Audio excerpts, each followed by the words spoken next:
Biblia explicada, un recorrido diario por las Sagradas Escrituras.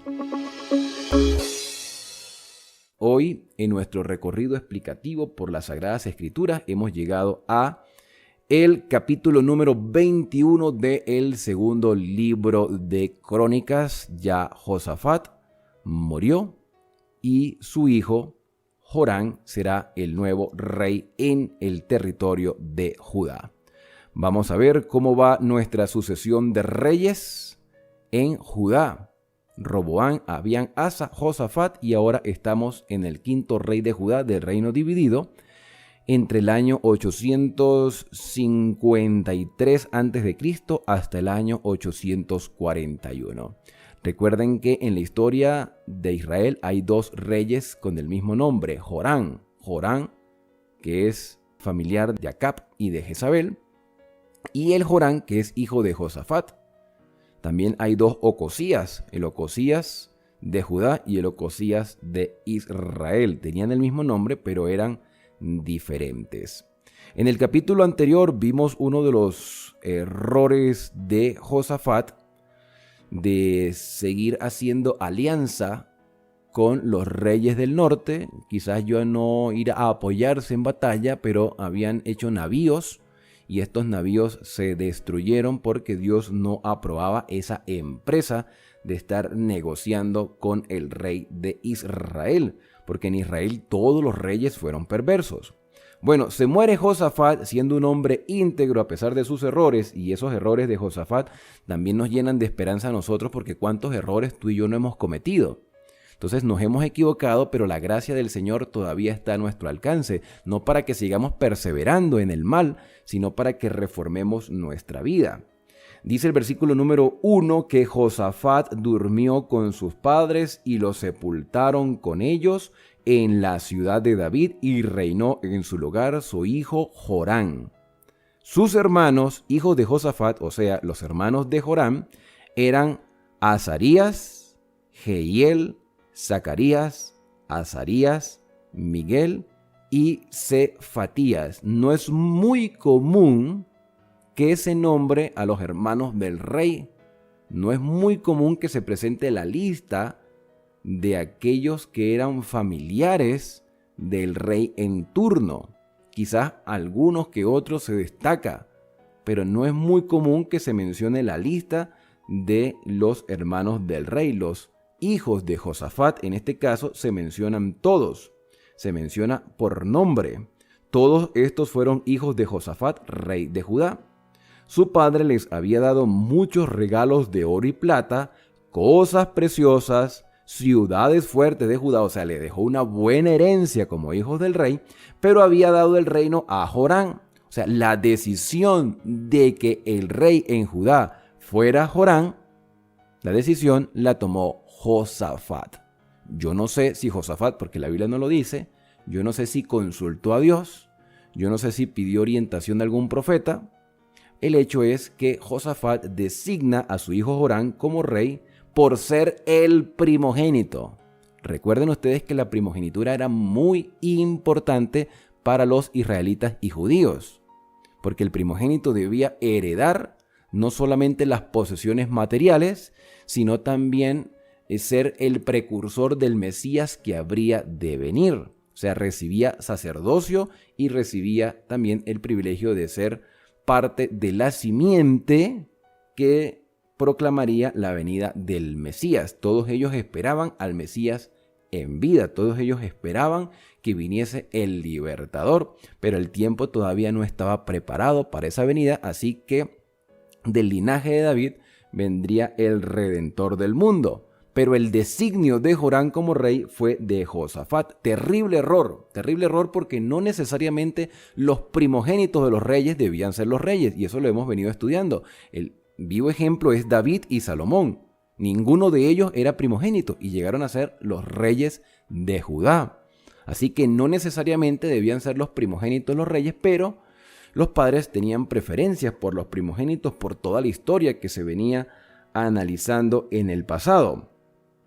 Y dice que cuando Joram se afirmó sobre el reino de su padre, y aquí viene la razón por la cual se mencionan los hijos de Josafat, los hermanos del rey Jorán, dice que él mató a espada a todos sus hermanos, cual Caín moderno eliminó a todos aquellos a quienes consideró una amenaza para su trono, a sus propios hermanos. Los mató. No entiendo por qué les quita la vida a jóvenes, a hombres que ya tenían su herencia aparte, que posiblemente, la Biblia no lo dice, pero posiblemente ellos no tenían ambición del trono porque respetaban a su padre y habían decidido aceptar la voluntad del padre Josafat, de colocar a Jorán como rey de Judá por el hecho de ser primogénito, porque tenía ese derecho de la primogenitura y de tener el reino, aunque no era la ley, no era obligatorio que el rey fuera el primogénito, pero se respetaba esa tradición. Entonces Jorán, de manera despiadada, mata a sus hermanos. ¿Por qué lo hace? Quizás porque se sintió amenazado por ellos, y también porque su corazón estaba inclinado hacia el mal, porque no tenía respeto de la voluntad del Señor, y él estaba íntimamente relacionado con la familia de los reyes del norte, con la familia de Acab y de Jezabel. Dice el versículo 5 que cuando empezó a reinar era de 32 años, así que no era un muchacho, ya era un hombre adulto, y reinó 8 años en Jerusalén. Tampoco es que tuvo un reinado muy largo, por la vida desordenada que llevó. Dice el versículo 6 que anduvo en el camino de los reyes de Israel. O sea que él vivía en desorden, en idolatría, en perversidad, no respetaba a Dios, y todo el que se le pudiese atravesar por el camino, quizás sus hermanos le exhortaban, por ser sus hermanos, a que fuese mejor rey, a que pudiese buscar a Dios, a que pudiese administrar con rectitud, y quizás por eso les quitó la vida. Cuando tú quieres hacer la voluntad del Señor, entonces muchas personas se te van a poner en contra. Y si estos hermanos de Jorán les exhortaban, entonces Jorán los consideró como personas amenazantes y prefirió quitárselos del camino. Entonces anduvo Jorán en los caminos de los reyes de Israel, como la casa de Acab, porque tenía por esposa a la hija de Acab. Tenía por esposa, y si no me equivoco, a Atalía. Atalía, quien llegó a ser reina en Judá. Vamos a ver allí vamos a ver la lista de la descripción de los reyes de Judá. Fíjense que en el número 5 de los reyes de Judá, del reino dividido, estaba Jorán. Después llegó a ser rey su hijo Ocosías. Y aquí vemos entonces a Atalía. Atalía era la hija de Acab y de Jezabel, que reinó durante 7 años en Judá después de la muerte de Jorán y de Ocosías. Entonces, no nos extraña que Jorán fuera un hombre malo, porque se relacionaba con gente mala. La famosa frase, dime con quién andas y te diré quién eres. Aunque quizás esta frase no sea muy aplicativa, porque si una persona que reverencia a Dios se relaciona con gente que no tiene el temor de Dios, la idea es que ese siervo del Señor sea una luz para ellos, pero eso no siempre pasa así. Bueno, dice el versículo 7 que sin embargo, a pesar de todo este error de Jorán, sin embargo, el Señor no quiso destruir la casa de David a causa del pacto que había hecho con David y porque había prometido mantener lámpara a David, o sea, mantener la esperanza de la promesa del Mesías, y a sus hijos para siempre. En los días de Jorán se rebeló Edom contra el dominio de Judá y pusieron rey sobre sí. Entonces fue Jorán con sus príncipes y todos sus carros, se levantó de noche y derrotó a los edomitas que lo habían cercado a él y a todos los comandantes de sus carros. Con todo, Edom se liberó de Judá hasta hoy. En el mismo tiempo, Libna se libertó de su dominio, por cuanto Jorán había dejado al Señor, el Dios de sus padres. Además, Jorán construyó lugares altos en los montes de Judá. Hizo todo lo contrario de lo que había hecho Josafat. Y peor aún, incitó a los habitantes de Jerusalén a prostituirse y descarrió a Judá. El que anda haciendo las cosas mal quiere que los demás también lo hagan mal. El que se desvía del camino del Señor quiere que otro también se desvíe con él. Y aquí hay un mensaje para aquellos que son disidentes, los disidentes, aquellos que se apartan de la familia de Dios, aquellos que viven según su propia percepción e interpretación de la Escritura. Quiere que otro siga sus propios caminos, no quieren perderse solo. O sea, el trabajo de Satanás. La Biblia dice que Satanás anda como león rugiente buscando a quien devorar porque sabe que le queda poco tiempo. Es como una persona que tiene una enfermedad que está consumiendo su cuerpo. Como no quiere morirse solo, le hace maldad a otras personas para que se mueran con él. Y eso no es parte de lo que Dios quiere para nuestra vida. Dios quiere salvarnos a todos. Jorán, como sabía que estaba haciendo las cosas mal, incitó al resto del pueblo, para sentir apoyo del pueblo, a prostituirse y descarrió a Judá. Entonces Jorán recibió una carta del profeta Elías. Fíjense que Elías vivía en ese tiempo, lo sabemos por el contexto, que decía: el Señor, el Dios de David tu padre, ha dicho: por cuanto no has andado en los caminos de Josafat tu padre, ni en los caminos de Asa, rey de Judá, antes has andado en los caminos de los reyes de Israel y has incitado a Judá y a los habitantes de Jerusalén a la idolatría, como la idolatría de la casa de Acab. Además, has muerto a tus hermanos y a la familia de tu padre, que eran mejores que tú.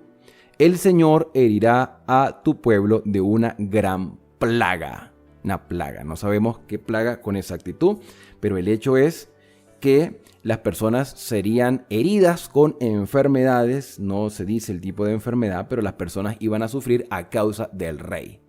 Y porque estaban obedeciendo la voz del rey, que iba en contra de la voluntad del Señor. Y aquí se reafirma lo que dijimos en capítulos anteriores. Si un gobierno, si una nación, si un gobernante, si alguien que tiene la dirección de algún tipo de poder público establece leyes o decretos que vayan en contra de la voluntad del Señor, nosotros no estamos obligados a obedecer esos decretos, porque es necesario obedecer a Dios antes que a los hombres. Y si obedecemos al gobernante o al dirigente que va en contra de la voluntad del Señor, vamos a tener que sufrir las consecuencias. Dice el versículo número 15: a ti te heriré con mucha enfermedad y con una enfermedad pestilente en tus entrañas. A ti de manera especial te va a suceder algo grave, le dijo Elías a Jorán a través de una carta, hasta que te salgan los intestinos. Yo no sé qué tipo de enfermedad es esa, que se le salgan los intestinos. No sé si algún tipo de úlcera o no sé, una inflamación del estómago. El hecho es que se había dicho que esto le iba a ocurrir. Entonces el Señor despertó contra Jorán la ira de los filisteos y la de los árabes que estaban junto a los etíopes. Dios retiró su protección y los enemigos les atacaron. En este caso, Dios no los iba a proteger por la desobediencia, como protegió a Asa y como protegió a Josafat en momentos de dificultad. Y subieron contra Judá, le invadieron y tomaron toda la hacienda que hallaron de la casa del rey y a sus hijos y esposas, y no le quedó hijos, sino solamente Joacás. O sea, no le quedó hijos a Jorán, sino solo Joacás, quien también es conocido como Ocosías, el menor de ellos, el que sería el próximo rey de Judá, que seguramente era hijo de Atalía. Después el Señor lo hirió de una enfermedad incurable de las entrañas, incurable. O sea, ni porque rogara se iba a curar. De hecho, yo creo que él no buscó a Dios. Ustedes se dan cuenta que en ningún momento vemos a Jorán buscando a Dios. Vemos a Asa buscando a Dios. Vemos a Josafat buscando a Dios. Pero Jorán nada de buscar a Dios. Absolutamente nada. Al cabo de muchos días, al fin de 2 años, imagínense una enfermedad de 2 años, se le salieron los intestinos y murió de esa enfermedad muy penosa. Su pueblo no le encendió fuego en su honor, como lo había hecho con sus padres, porque se había hecho despreciable. Jorán se había hecho despreciable, la gente no lo quería. La gente mostró su descontento con ese rey. Cuando empezó a reinar tenía 32 años y reinó en Jerusalén 8 años y murió sin que lo desearan más. Qué triste. Qué triste es que algunas personas algunas personas deseen la muerte de otro o no quieran nada con aquella persona que está hoy en un cargo de responsabilidad, ya sea de poder público o de gobierno eclesiástico. Entonces, a veces nos hacemos despreciables por las decisiones que tomamos. El abuso de autoridad se practicaba mucho en el tiempo de Jorán. Nosotros no estamos aquí para abusar de nadie, estamos simplemente para servir. Dios nos ha puesto en sitios de responsabilidad como un privilegio de servir. Es como cuando cambian un dirigente de la iglesia, hay gente que se alegra por eso porque no les gustó la manera como sirvió. Una cosa es que yo tenga oposición por hacer la voluntad de Dios y otra muy diferente es que me gane el desprecio de las personas por querer hacer mi propia voluntad. Jorán se ganó el desprecio del pueblo. El pueblo entendió que todo lo malo que estaba sucediendo en Jerusalén era por causa de Jorán y el pueblo seguía los pasos del rey. Y reflexionaron y se convirtió en un rey despreciable. Muchos quizás sintieron alivio por la muerte de Jorán, que no es el ideal, nadie se debe contentar de la muerte de otra persona, pero aquí la Biblia nos muestra en detalle que ya la gente, el pueblo, no soportaba más a Jorán. Dice que murió sin que lo desearan más. No dice que se contentaron por su muerte, pero se sintieron aliviados de que él ya no fuese el rey de Judá. El problema no se había terminado porque su hijo se iba a sentar en el trono y con su hijo, o por la pérdida de su hijo en batalla, tampoco se iba a solucionar el problema porque Atalía tomaría el control del reino durante 7 años. Así que el problema se extendería por muchos años más. Y dice la Escritura que lo sepultaron en la ciudad de David, pero no con los reyes. Hay muchas cosas más que podemos decir de este capítulo y de la vida de Joram, pero mañana continuaremos con el capítulo siguiente para ampliar lo que sucedió después de su muerte. La lección principal en este capítulo es velar por nuestra vida. ¿Qué estamos haciendo? ¿Estamos haciendo la voluntad del Señor? ¿Nos estamos dejando llevar por nuestros gustos? ¿Estamos prestándole más atención a los gobernantes del mundo para congraciarnos con ellos buscando quizás beneficios materiales? Lo principal es hacer la voluntad del Señor. Y haber nacido en una familia cristiana no nos garantiza que seremos fieles a Dios. Tiene que haber una obra de relación personal y transformadora con Cristo. Tiene que haber una relación con el Señor. Nuestros hijos que nacieron en la iglesia, a los cuales hemos encaminado, debemos enseñarles a obedecer a Dios por amor. Porque el día en que tú y yo no estemos, así como un día Josafat dejó de estar con su hijo Jorán, Jorán hizo lo que bien le pareció, sin tomar en cuenta las enseñanzas de sus padres.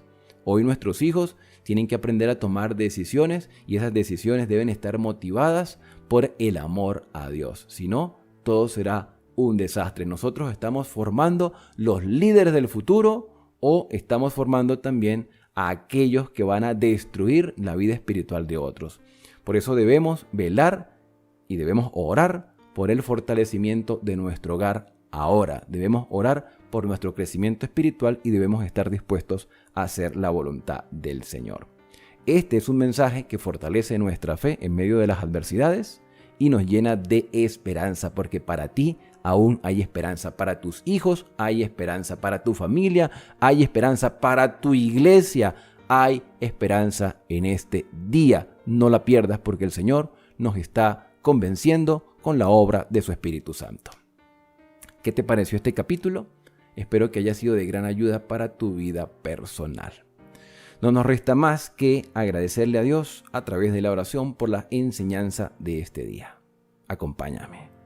Querido Padre, una vez más nos acercamos a ti con toda libertad y queremos aprender de los errores de otros para no cometerlos. Jorán nació en una familia temerosa de tus mandamientos. Josafat fue un hombre fiel a ti, a pesar de sus errores.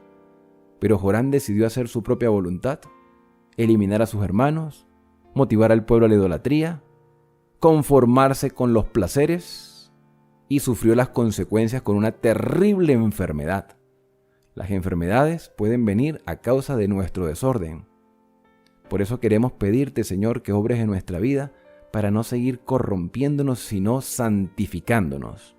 Queremos ser transformados por tu Espíritu Santo hasta que Cristo venga a buscarnos y podamos estar listos para recibir a nuestro Señor, para morar por siempre contigo en el reino de los cielos y en la tierra nueva.